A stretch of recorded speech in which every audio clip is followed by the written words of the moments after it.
Hello, class. This is the final culminating moment where everything you have learned about data collection, analysis, reporting comes together in the form of a graphical analysis called a pivot chart. A pivot chart is simply a graph of a pivot table, which you learned how to do in the previous tutorial. As with any analysis, you really should have a set of questions that guide or drive that analysis. So I have drafted those here in a new worksheet. And I have one kind of general question here is, did we meet our CSI goal of 75% of students are at above standard in reading? Or more specifically, which grade levels are at or above the standard on the spring local reading assessment?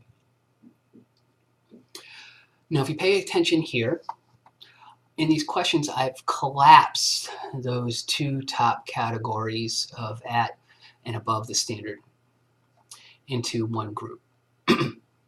And you can take that shortcut in your raw data, actually, by simply coding it into 3 groups instead of 4. And what you'll see here, when I get to the at the standard category, I simply added a slash and above to it and did that for every value that fits within that range all the way down. So anything that should be a 4 or above the standard is also a 3 dot at slash above the standard. And remember, this always pertains to the information that we have in our data dictionary. So with that, we are ready to create our pivot chart. If you recall, we have to make sure we're in the insert menu here. We go over to the left where it says pivot table, and we're not going to click on that. We're going to click the little arrow below it, and you'll see the option here for pivot chart. Just click that. And you'll always get the same 2 options for a pivot table or a pivot chart. You need to know, Excel needs to know what data are you going to analyze and where do you want to put this display. Well, I already know where I want display. I'm going to have this selected here in the existing worksheet in this particular, in this cell. And that's selected down here. But I need to tell Excel what data I want. So we got to go to our raw data. We'll start in the upper left corner, scroll across, scroll down, and quickly grab our data. And then we simply select OK. Now, you don't have to do that. You obviously can use the method used in the pivot table tutorial and use a new worksheet and then simply add in some rows and type in your questions above that. But I just wanted to show you that you have that option to go back and forth depending on what you want to do. So the only thing different here between the pivot table and the pivot chart is we have this big white box showing up here. This is where our graph is going to appear. But on the left here, this is where our pivot table is. So we're going to be building everything here simultaneously. So we're pertaining to our questions here, we know we're interested in grades, so we're going to check the box here, and that's going to show in the lower left corner. And we know we're interested in our spring local reading performance levels, so we're going to check the box for that. Now our pivot table isn't looking the way we want it. So we want to make sure our performance levels are in the legend fields or columns.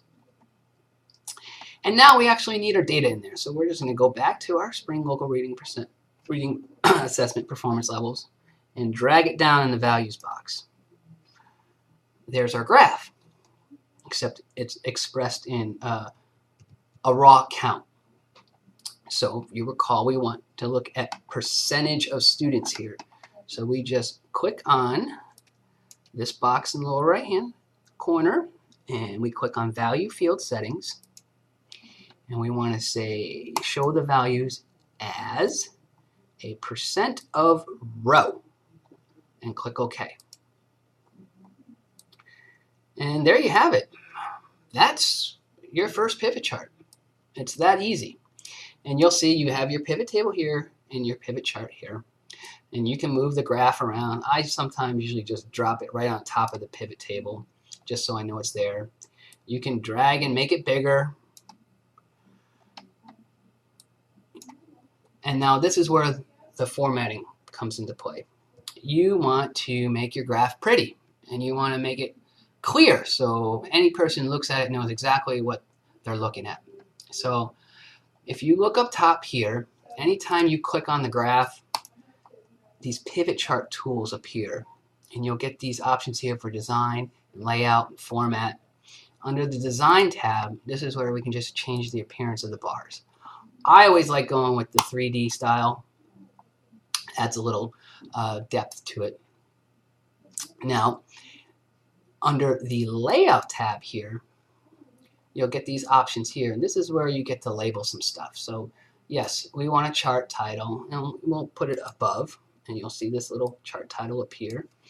And we'll say this is 2013 Spring Local Reading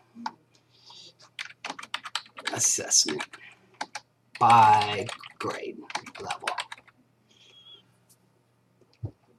That's exactly what it is. Or you might even be more specific.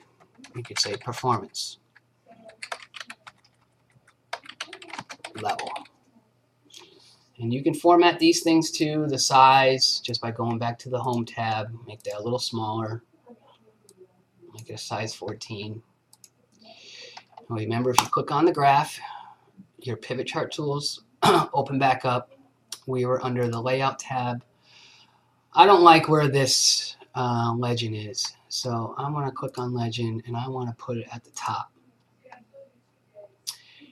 This tells me what my performance level groups are, and they're obviously color coded.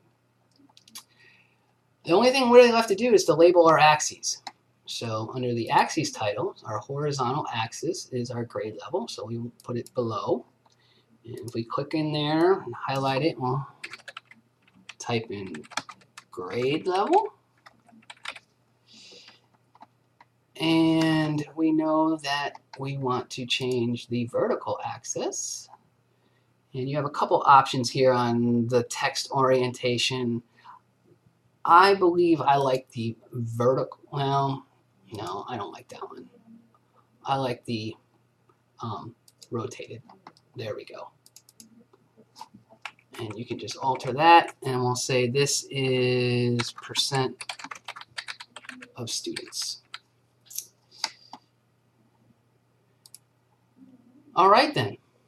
So there's our graph, and we're basically able to answer our questions with this graphical display. However, there's one last formatting thing I would suggest in this particular example, and this is the scaling. Because we're interested in this 75% of students and knowing how many of the kids or grade levels are above that threshold or below it. So we're going to click on that scale, and we are going to right click, and we're going to format the axis. And the format axis options menu will appear here. And here's where you can change things from where you want the range to start or end. It's the major unit that we want to change, because right now you see it's going in increments of 10, 20, 30, 40, and that's represented by the 0.1, which is in decimal form the same as 10%. We want to change that to increments of 25%, so we're going to change that to 0.25 and just click close. So you'll see now our graph has changed. It goes 25, 50, 75. Now we can really easily tell which particular grade levels meet the threshold of 75% of the students at above standard. We know that the green bar is that group of kids who are at above standard, and we can simply look across this line for 75%. And so in this example, you can see 3rd grade hits it, 6th grade hits it, 7th grade hits it, 9th grade hits it, 10th grade hits it, but the other grade levels don't. If you revert back to our more general question, did we meet our CSI goal of 75% students that are at or above standard? That's technically asking, well, independent of grade level, how does reading performance look across all grade levels? And this is the beauty of the pivot chart or pivot table, because you can manipulate it. We're just going to uncheck the box for grade. So what's that tell us? Well, according to our green bar here, we're just shy of that 75%.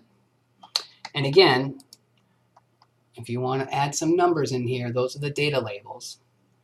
And in this particular, we got some fat bars. We can put them on the inside of the end, and there they are. So there is a pivot chart, folks.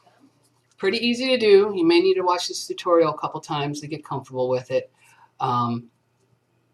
But this runs the full gamut. You really can't get to this part unless you have the raw data. That's the whole point of the data collection plan, to allow individual student monitoring while also giving you the ability as time progresses and you collect more data to analyze your data based on whatever questions you have.